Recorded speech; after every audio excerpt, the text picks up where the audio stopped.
بسم الله الرحمن الرحيم، والصلاة والسلام على نبينا محمد وعلى آله وأصحابه وأتباعه أجمعين. أما بعد، فبين ما قاله الدكتور البروفيسور خالد الجديع في أن الإسلام هو داعش وما ذكره عن الصحابة والنبي عليه الصلاة والسلام، هناك مناقشة علمية مع دكتورنا الفاضل خالد الجديع، وهو أسئلة يجب أن يجاب عليها ولا حرج. أولا، لا ننسى أن الجديع وأسرته معظمهم علماء ودعاة وصالحين، وأن السؤال منه ليس قدحا كما يظن البعض في الرسول أو الصحابة، ولكن إنما هو تساؤلات بطريقة أدبية ذكرها، ولا بأس أن نناقش ذلك من بعد أن نقول ما قاله الرسول في ذلك: اللهم رب جبرائيل وميكائيل وإسرافيل فاطر السماوات والأرض عالم الغيب والشهادة أن تحكم بين عبادك فيما كانوا فيه يختلفون اهدنا لما اختلف فيه من الحق بإذنك إنك تهدي من تشاء إلى صراط مستقيم. أولا، من هو ابن عساكر الذي ينقل عنه، وما هو كلام العلماء في هذه السيرة؟ ابن عساكر، لو فتحنا الجوجل فكتبنا ابن عساكر، هكذا اكتب في الجوجل ابن عساكر من ويكيبيديا الموسوعة الحرة. يقول ابن عساكر هو أبو القاسم علي بن الحسن بن هبة الله بن عساكر الدمشقي، الإمام والعلامة الحافظ الكبير محدث الشام. طيب، كلام الحديث الشريف: بدأ ابن عساكر رحلاته إلى أن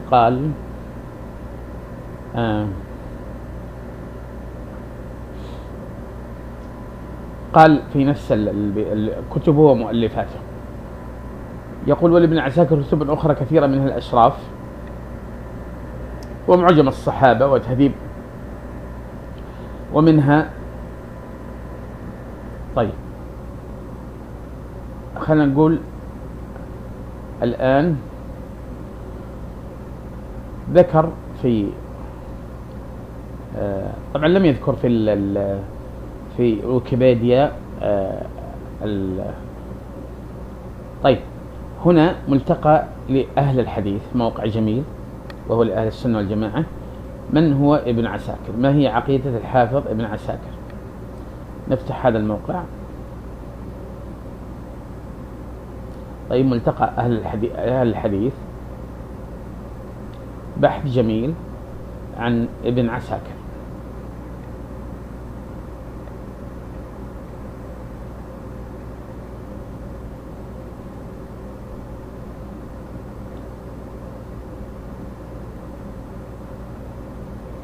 طيب، نرجع. طيب، ما هي عقيدة ابن الحافظ ابن عساكر من ملتقى الحديث؟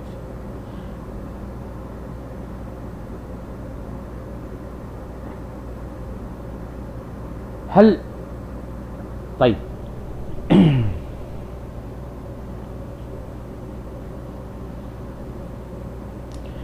أما في العقيدة فهناك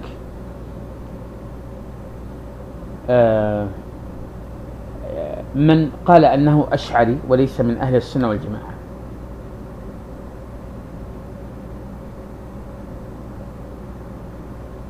أيضا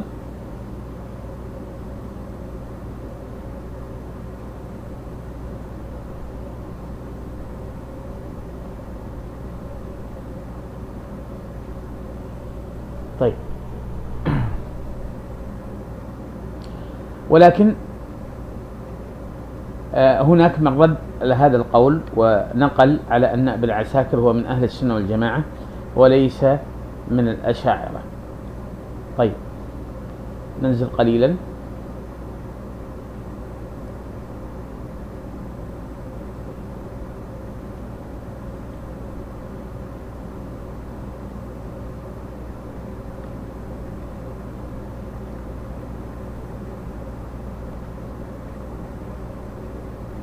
طيب نحدد الصفحة أيضا.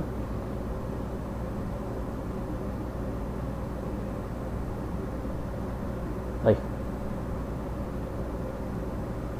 يقول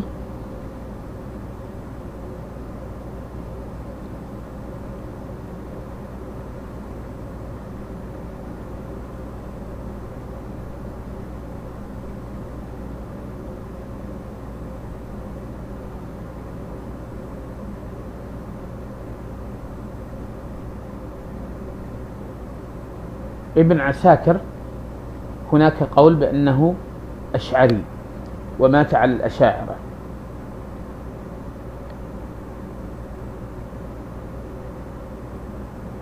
وبين ذلك يوسف بن عبد الهادي في جمع الجيوش والدساكر على ابن عساكر.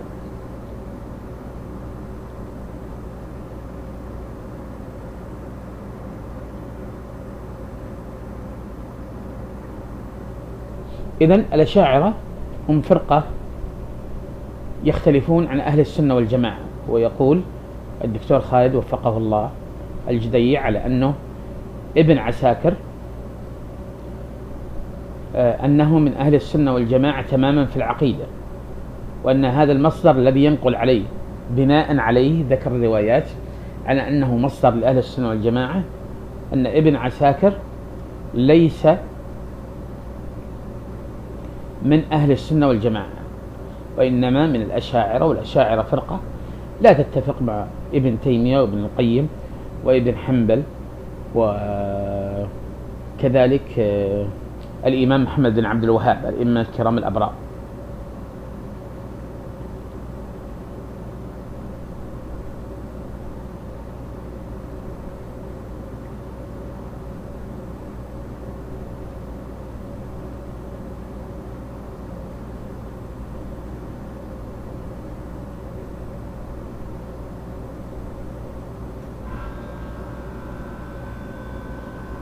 وهذا قول أيضا، شوف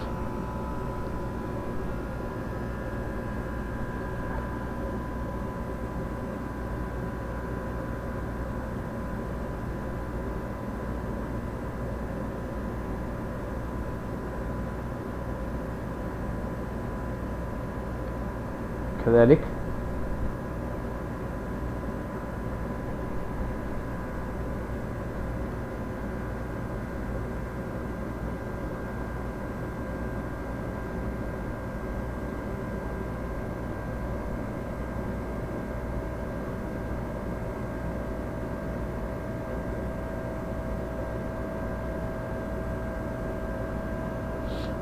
طبعا الذين قالوا أن ابن عساكر من أهل السنة والجماعة قالوا لأن الأشعري اختلف فيه هل مات على الأشعرية أو غيره، إلا هو أبو موسى الأشعري، والأشعري هذا ليس الصحابي وإنما صاحب المذهب الأشعري، لا يختلط على الإنسان على أنه الصحابي رضي الله عنه وارضاه.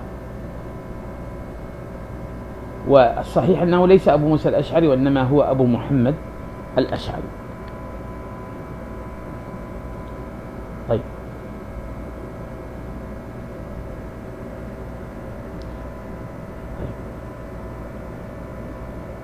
طيب وانظر أيضا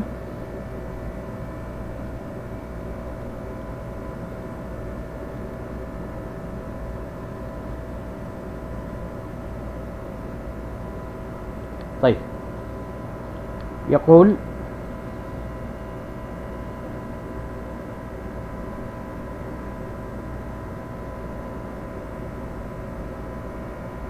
شوف يقول ابن عساكر طيب طيب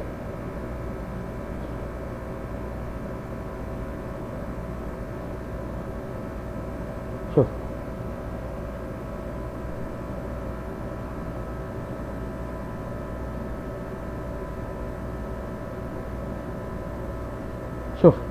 يقول المحقق على كتاب ابن عبد الهادي في جمع الجيوش والدساكر، قال في عقيدة الحافظ، شوف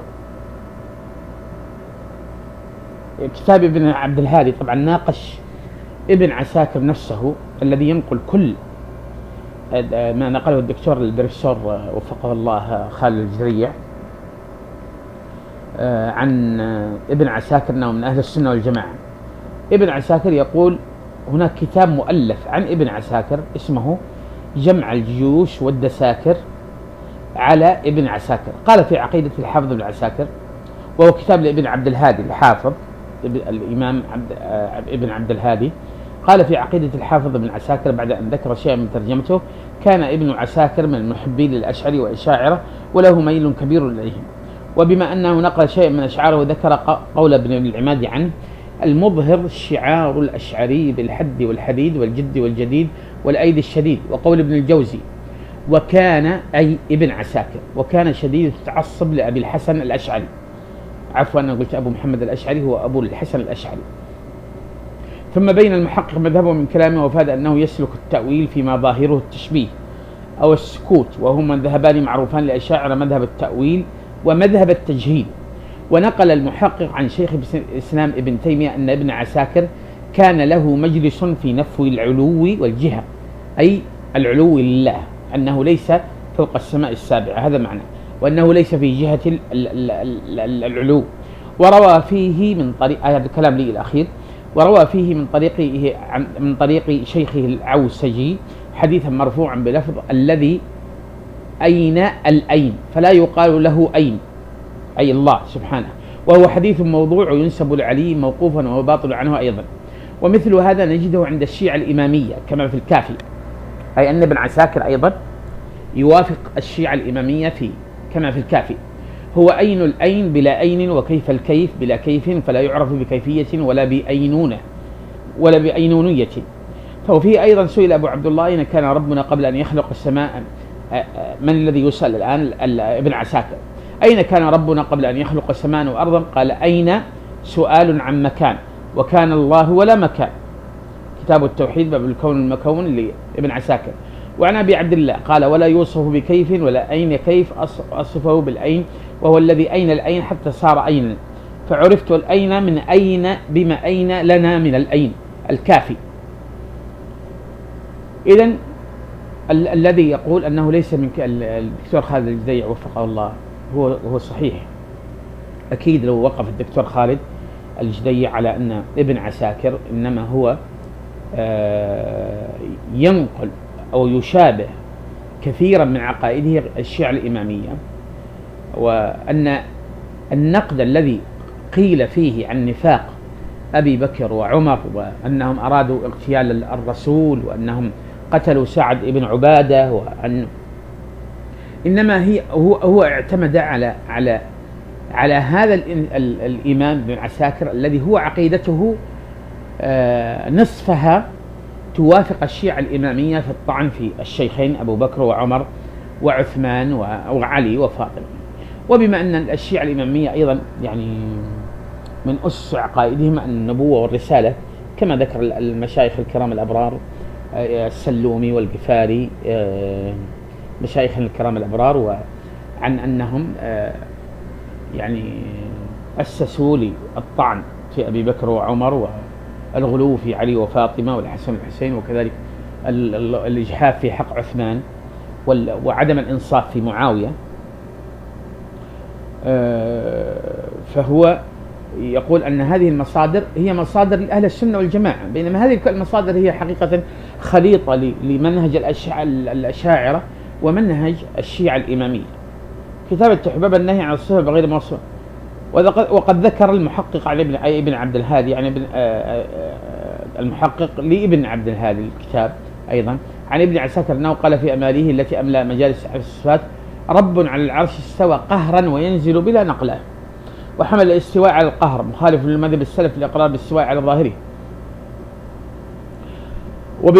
وبان لنا بهذا النقول أن ابن عساكر ظاهر التعصب الأشعري والأشاعرة، وأن ابن عساكر مخالف للمذهب السلف في أشهر الصفات العلو والفوقية، وفيما نقل عنه في مجالسه. بل إنه هذا أيضا ليس مذهب الأشاعرة. الأشاعرة يختلفون، هو مذهب حتى غلاة المعطلة. الأشاعرة يختلفون على السنة والجماعة المعتدلين فيهم 7 صفات ذكرها الشاعر، قال: علم، كلام، ذكر البيت المشهور والكلام له وكذا السمع والبصر. البيت موجود، يمكن ما يحضر الآن. يقول وذكر أخونا أبو معاوية البيروني بعض من تكلم. طيب يقول أيضا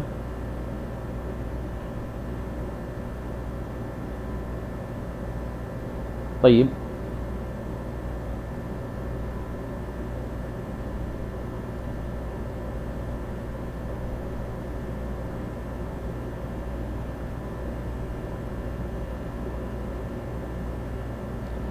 طبعا الشيخ العلامة سفر الحوالي الذين يقولون أنه يشابه منهج ابن حجر والعسقي والنووي. طبعا الشيخ سفر الحوالي يرى أنهم من الأشاعرة المعتدلين، والدكتور عبد الله بن عمر بن يجي يخالف هذا الأمر.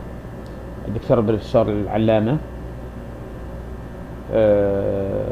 وأن ابن عساكر يوافق ابن حجر النووي لم ينصف ذلك الإمامين.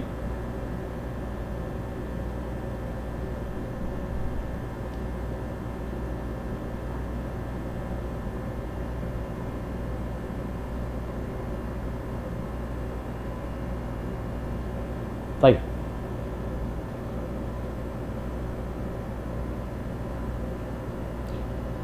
طبعا ما يلام الدكتور خالد الجذيع، لأن هناك أيضا كثير من أهل العلم أو من أهل الصلاح والتقوى يرى أن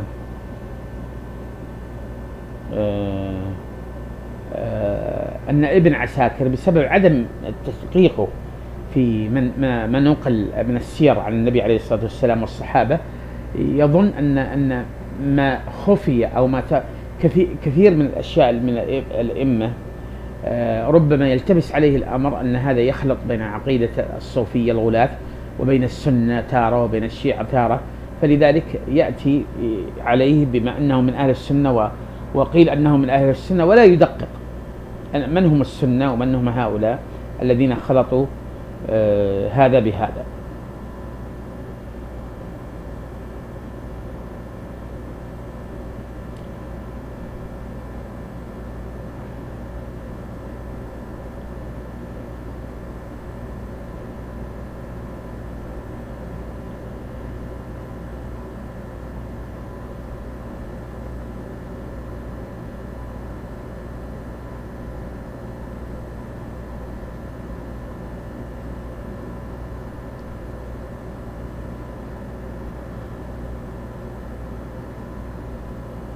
هنا رأي للشيخ الفوزان العلامة، يقول أن شيخنا الشيخ صالح الفوزان عضو هيئة كبار العلماء يقول نعم هم من أهل السنة والجماعة في بقية أبواب الإيمان والعقيدة وليسوا منهم في باب الصفات، لكن لا شك أن ابن عساكر ليس هو من الأشاعرة المعتدلين. طيب هذه موقع جميل لمنطقة أهل السنة والجماعة. طيب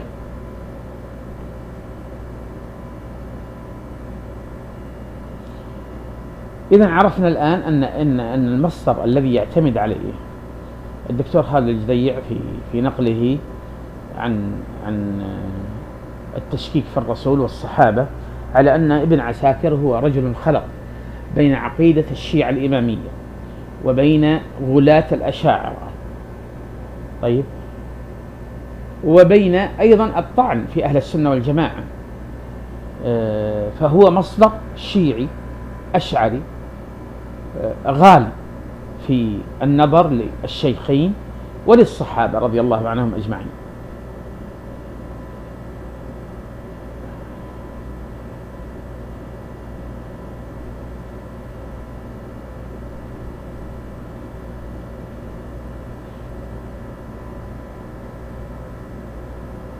وأيضا لاحظ أنه لا يعظم ابن عساكر ويجعله مصدر لأهل السنة والجماعة إلا الفرق المخالفة لأهل السنة والجماعة.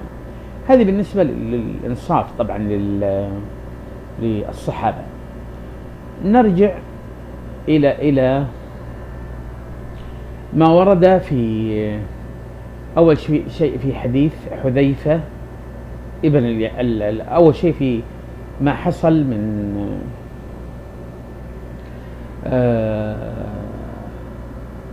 في أهم المسائل الذي أوردها الدكتور خالد الجديع. طيب البروفيسور عدة مسائل أهمها قصة بني قريظة. طبعا المناقشات في ما ورد للرسول، طبعا هذه الأمور نعم قد نناقشها، لكن من باب الإنصاف أن نقول أن السنة والبخاري ومسلم فيها الصحيح والضعيف، وقد تناقش قضية بنو قريظة، لكن أن نأتيها بطريقة التشكيك في النبي وفي الصحابة هذا ما لا يقبل. لكن أن نقول أن هنا هذه الأحاديث كقصة بني قريظة أو كقصة السقيفة أنها وضعت على الرسول، وأن عدم رضاه بابنة أبي جهل مع أنها صحابية، أن نناقش أن نقول أن الرسول بريء وأنها وضعت كسم في الطعن هذه القصص، لأنه لا يمكن سيد البشر أن يفعل هذا الأمر. وأيضا أن لا نتغافل في هذه القصص عن القول لماذا قتل بني قريظة، وأيضا أن لا نتغافل عن القول الذي يناقش لماذا قال أبو بكر وعمر ذلك في السقيفة، يعني الأقوال التي تثبت صحة هذه الحديث، وأن نناقشها بحيادية. طيب ماذا فعلوا بالرسول الذين يصححوا هذه الحديث؟ ما الجانب الآخر لأعداء الرسول الذي دفع الرسول بهم ذلك؟ ثم أن نقول أن هؤلاء الصحابة من أبو بكر والعشر المبشرين بالجنة والحسن والحسين، وأظنه يشير إليهم هكذا الدكتور خالد الجديع، أنهم هم الذين أرادوا قتل الرسول. طيب الجانب الآخر في حياتهم لماذا لا يعني يوضع قرائن على تضعيف هذه الروايات؟ طيب يعني لابد أن نكون منصفين في هذه القضية. كون أننا نربط داعش نقول أن داعش إنما فهم هذا من الرسول، أليس كذلك؟ وأن هذا هو الإسلام الحقيقي. فبالله بربكم يعني هل الجانب الآخر من المسلمين الذين هم أحفظ من داعش ومن علماء داعش، من بن باز إلى العثيمين إلى الألباني إلى علماء السعودية اليوم، آل الشيخ الدكتور العلامة عبد المحسن الشيخ سماحة الشيخ عبد العزيز بن عبد الله آل الشيخ والإمام وأئمة الحرمين، مهما انتقدناهم، هل هؤلاء بالله هم نفس مصادر داعش هي مصادرهم؟ لماذا لم يأمروا؟ ولماذا آل سعود وحكام الخليج؟ طيب لماذا لم يفهموا هذا؟ نقول هذا هو الإسلام الحقيقي. يعني البعض يظن أنهم لم يفعلوا ما فعلوا داعش خوفا. ما الذي يخافونه؟ هذا سلمان ابن عبد العزيز حكم اليمن وهو في طريقه لحكم العالم الإسلامي قد يكون. طيب لم يخاف لا من قوة محلية ولا عالمية. لو كان هناك الأمر تفكيرهم كداعش لن يضرهم أحد، يموت الإنسان عند عقيدته ودينه. فلماذا لا نكون منصفون؟ وهو الدكتور خالد الجديع وفقه الله هو مسلم، هو لماذا لم يفهم الإسلام بذلك؟ طيب إذن التشكيك ليس في شخصية الرسول. أن نناقش أن في البخاري ومسلم نعم قيل وقاله جل العلماء أن هناك في أحاديث ضعيفة وفي أحاديث قد تكون صحيحة السند موضوعة المتن. قال بمثل ذلك ابن حزم، وقال بذلك الشيخ الألباني والدارقطني والشيخ عايض القرني وكثير من أهل العلم، حتى قال الشيخ المعاصر العلامة عايض القرني قال من قال أن البخاري ومسلم مثل القرآن فقد كذب، أو يعني فقد افترى على الله، ليس كالقرآن، لأنه هؤلاء اجتهدوا في فهم نقل السنة. قد نناقش أن بداية الدولة الأموية قد اجتهدوا في بعض غلاتهم في بعض الأحاديث، هكذا تناقش. لك أن نقول للصحابة الذين قتلوا آباءهم وأمهاتهم في بدر وأحد والخندق أنهم أرادوا الملك وأن الرسول أراد الخلافة، وأنه أرسل الصحابة كلهم إلا علي وفاطمة من أجل أن يأثرهم بالملك. أنا ما ألوم الدكتور خالد جاي. لماذا؟ لأنه يرى أن داعش فهمت هذا من الله والرسول، صح؟ طيب لماذا بقية الفصائل حتى في الجهاد، الجيش النصرة والجبهة وغيره، لماذا لم يفهموا ذلك؟ طيب يعني هل المسلمون اليوم يعني بعلمائهم في التاريخ الإسلامي 3/4 الناس الذين يخالفون طريقة داعش، هل هم يعني جبنا وخوفا أو طمعا في الدنيا أن يخفون ذلك؟ أنا لا أظن ذلك. طيب لكن أن نناقش ما هي الأسباب التي دعت داعش ولا الجهيمان ولا بن لادن للخروج. دعنا نقول الأسباب، نسمع لهم، نحاورهم، نزيل الأسباب التي ينصحوننا فيها في أخطاء عامة أو خاصة محلية أو عالمية. نعم نناقش هذه الأمور، لكن أن نهدم تاريخ الرسول والصحابة ونشكك بهذه الطريقة في الرسول والصحابة، هذا ما يجب أن ينتبه له أخونا الفاضل الوالد القدير الدكتور البروفيسور خالد الجديع. وهو لا يلام، لأنه الآن لو سألت معظم حتى أهل العلم من أهل السنة والجماعة الغير المحققين والذين يقرؤون، لا أجابوك أن ابن عساكر من أهل السنة والجماعة، وأنا أوله. قبل أن أقرأ في، يعني صحيح عندي معلومات عامة عنه، لكن قبل أن أقرأ لملتقى أهل السنة والجماعة كنت ربما أقول مثل ما قال الدكتور خالد الجديع.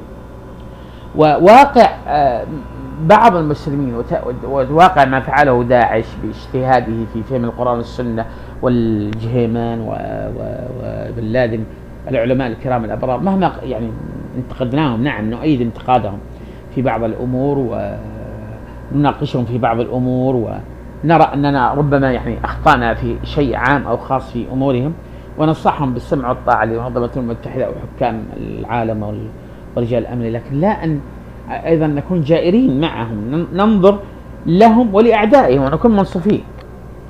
طيب أنا ما ألوم الدكتور خالد الجديع، لأنه المصدر مشتهر على أنه من أهل السنة والجماعة، وهو يناقش أشياء حقيقية ويرى الواقع اليوم، ويرى بعض تأييد المسلمين، ويرى ما يفهمه ربما ما درسه أو فهمه في المملكة العربية السعودية عند البعض، ولكن أن يستمع الدكتور خالد الجديع للآخرين، ولا يقول حفظ. هل علماءنا الكرام الأبرار، يعني من علماء الصحابة حتى اليوم أئمة الحرمين وهيئة كبار العلماء والشيخ بن باز ومشايخنا بن باز والعثيمين وسماحة المفتي العام، كلهم هؤلاء حفظ غير مدققين، يعني هم يعني انطلت عليهم هذه الأمور كلها. أنا أربى بالدكتور خالد الجديع، أظنه لو علم ذلك ما قال بذلك.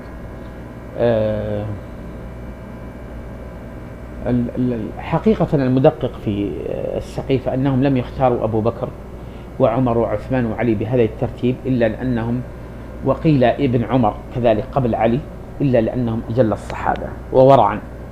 ولو قارنت سيرهم للمنصف لهم وليس الغالي ولا المجحف في حقهم، لرأيت أن أقرب الناس بعد الرسول ومن حواري الأنبياء 1300 نبي ورسول أنه أبو بكر، ثم عمر، ثم عثمان، ثم علي. نعم أن نقول أن أبو بكر ليس كالرسول، وأن عمر ليس كأبو بكر، وأن عثمان ليس كعمر.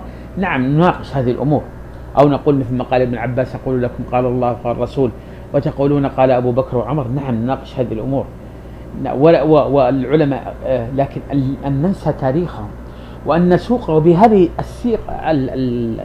يعني الآن عندما يسمع أي إنسان بعيد أو قريب ما قاله فضيلة الدكتور البروفيسور، ولا ألومه لأنه نقل عن مصدر حقيقي لمعظم أهل السنة والجماعة، وهو ليس يعني كثير من الأمور. عندما تستمع الدكتور شيخنا سفر الحوالي أو السلوف الجفاري مهما انتقدناهم جملة في بعض الأمور، لكن تسمع لكلام حقيقي. ليس شرط أن كل نعلمه، ليس كل العلم نعلمه، ولا حتى الشيخ بن باز والعثيمين أو الشيخ أو علماءهم يقولون أننا نعلم كل العلم. يعني من الإنصاف أن لا نظلم ولا نظلم. طيب أن نسمع. لو أراد الرسول ملكا لعرضت عليه قريش وملوك العالم الملك والكنوز ولكن لم يطعهم. وهل الملك من الرسول إلى أبو بكر إلى عمر إلى علي إلى عثمان، انظر ملوك المسلمين الآن على ما حسناتهم وكرمهم وطيبهم، وهو حلال إن سخروا لله والرسول. هل الرسول وأبو بكر وعمر وعثمان وعلي وفاطمة والحسن والحسين وأتباعهم هل هم كانوا يملكون قصور؟ هل كانت عندهم أفضل السيارات وأحسن الملابس؟ كمنصف حتى أعدائهم لا يقولون ذلك. أعداء أبو بكر وعمر وعثمان وعلي ولا أعداء الرسول يقولون أنه كان يسكن القصور ويتمتع بالنساء الأعداء المنصفين. أما الغالين لا شك أنهم الغالي أو المجحف سيقول إما بالغلو أو الإجحاف. أما المنصف سواء عدو أو صديق ينظر أنهم لم يكونوا لا يمتلكون قصور، بل كانوا يجوعون ليطعمون الناس. طيب يعني كانوا بإمكانهم، مع أن القصور والأموال حلال وفعلها أنبياء ورسل مثل سليمان وداود. نحن نقول لا إنسان يسكن الإيمان يتفاوت، وقد الذي في القصور عند الله أفضل من الذي من عالم صالح فقير لتكبره ولغطرسته أو لقسوته أو غيره. لكن نحن نقول هل المنصف عندما الذي يريد الملك من الرسول أو الصحابة، يعني المنصف في تاريخهم أنهم لم يسكنوا قصورا بل كانوا يجوعون، بل قتلوا من أجل الظلم. طيب قريش عرضت للرسول الملك والسلطان بأدلة حتى أعداء الرسل والأنبياء أجمعين ولم يرضاه. فأنا أقول يجب أن ننصف.